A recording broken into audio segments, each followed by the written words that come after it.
I'm aware Guilty Gear Strive has just come out, and it's slightly early to be doing a tier list, but even though we have not had a lot of major tournaments, the only ones really being the one Archie's Warriors put on, and Levo, I think it's still very important, even though the game is still very fresh, very new, and everyone has not quite figured out the tech for the characters, actual strength of the characters. I think this is still actually something very crucial to do. This does actually help Archie's Warriors with balancing the game, even if this literally seems like we're jumping the freaking gun. So, just like every tier list, I'll be going over the characters that I think have something to actually go over. I will put one character at the top that I think is the best in the game, because I always like to hoof one character at the very top, and I will go over the character that I currently made.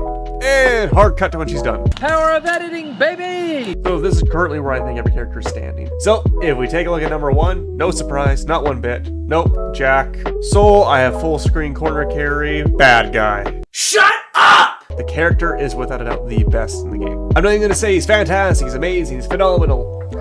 There's absolutely no point because he genuinely is. There's no reason to embellish. The character is just the best in the game. He's simple, his combos do a lot of damage, they are very long combos, they are not the most tricky to pull off, but his intricate, tricky combos to pull off do so much damage, has so much corner carry. He's a very oppressive character, he's got a command grab that does so much damage, he has everything. And if you need more, during Levo, the Guilty Gear Strive tournament that Leffen put on, Soul Bad Guy had, without a doubt, the highest pick rate, which is probably the most accurate statement you can make about that. So, next, S tier. Leo Whitefang, Marshmallow Valentine, May, and Giovanna.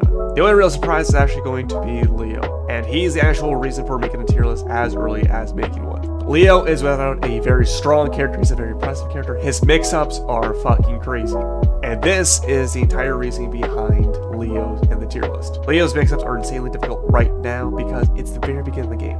We're not used to blocking them. No one knows exactly what the frame data is. No one knows exactly what's safe-ish, what isn't. So right now, Leo's getting away with quite a lot.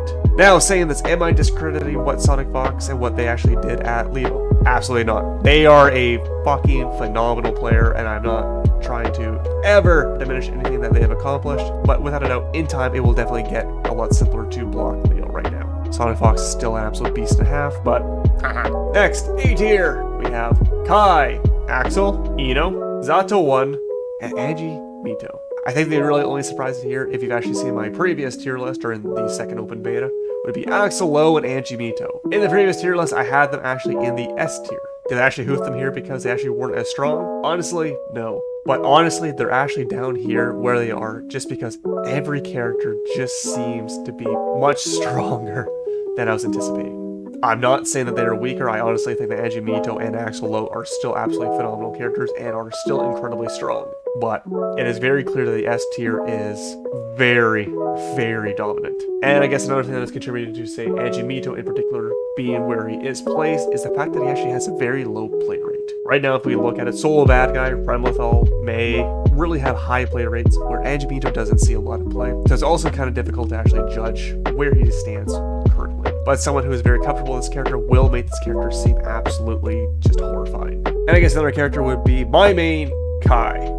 I honestly love Kai. He is a solid, reliable character. He has everything from full screen to close-up. His mix-ups are amazing. One of the reasons I really like playing Kai is he actually reminds me a lot of Red Hood from Injustice 2. Injustice 2 is one of my favorite fighting games of all time, and Red Hood was without a doubt my favorite character. I love the character, and Kai reminds me a lot of him. Kai is a very solid character. Next, B tier. Amelia Rage, Faust, and Potemkin. I think it's safe to say that these characters are strong, but they do a few things that are very lacking. Next, C tier. Chipp, Xanath. Honestly, Chipp was the character I actually wanted to play probably the most in Guilty Gear Strive. He was actually my main when the game literally just was released. You have people saying that Chipp actually belongs much higher in the list because when you actually can get going, he can get going, and his mix-ups are good, but there's a lot of things that's actually preventing Chipp from being much higher on this list. From things that are very minor to things that are just blatantly fucking nearly kill your entire health bar obvious. His health is way too fucking low. I am not doubting that Chipp should have a low health bar to actually compensate for the fact that he can really start to hoof you if he can get going, but If your health bar is literally knocked to 75% in literally someone's generic combo, there's something wrong. Then there's the fact that his full screen options are very limited. His jump shuriken is fine. The timing is very unique, which makes it hard to block sometimes. But his clone is a major detriment to Chipp. The fact that the clone also takes damage prevents Chipp from zoning, which forces you to go in. It literally penalizes Chipp from zoning, essentially. You are incentivized to be up close, really go crazy, go with mix-ups, which is completely fine. If his actual mix-ups did not seem the most unsafe fucking thing. Alpha Blade, you seem like the biggest goddamn freaking gamble when you're playing Chipp. His command grab, honestly, is not the greatest. He does have his Rekkas, he does have his DP, that's great. His jump spiral down, which is safe, is great. His jump kick is great. Having 3 jumps in the air is great, but when your main way to get into the fight feels unsafe, when you're penalized from zoning, when you have the lowest health by far in the game. If I'm saying like there's a lot of things that go against Chipp, it means there's a lot of things going against Chipp. I genuinely think Chipp is a very fun character, but the man needs help, please. I really want to play Chipp, I really do. It's just there feels like there's so many things that is just an issue with playing Chipp. And last, in the D tier, Nagaryoki.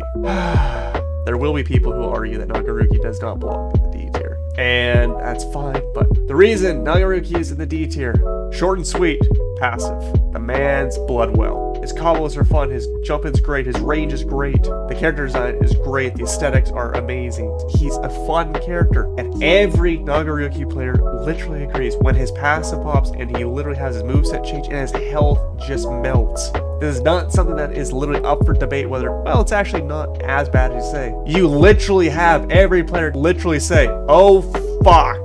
Then it literally is, do you have the meter for super? That is literally, do you have meter to super to literally stop the passive? Can you win before the frickin' like blood well hurts too much? The character honestly would have to be completely rebalanced if they did this, but please either fix and or remove the blood well from Nagaryoki. So that's the tier list right now. And again, too, it's very important to notice that even though some characters will be in different classes, everything is still very close to each other. But the balance is still very good for a game that literally has just launched. But this is just my opinion. I'd also really like to hear your opinion. So let me know in the comments down below if you think my tier list was close, if you had any issues with it, yada yada yada. But anyways, that's the video. Thank you all for watching. Please go check Twitter. Please go check Twitch. And just remember, Ninja can foreclose your house.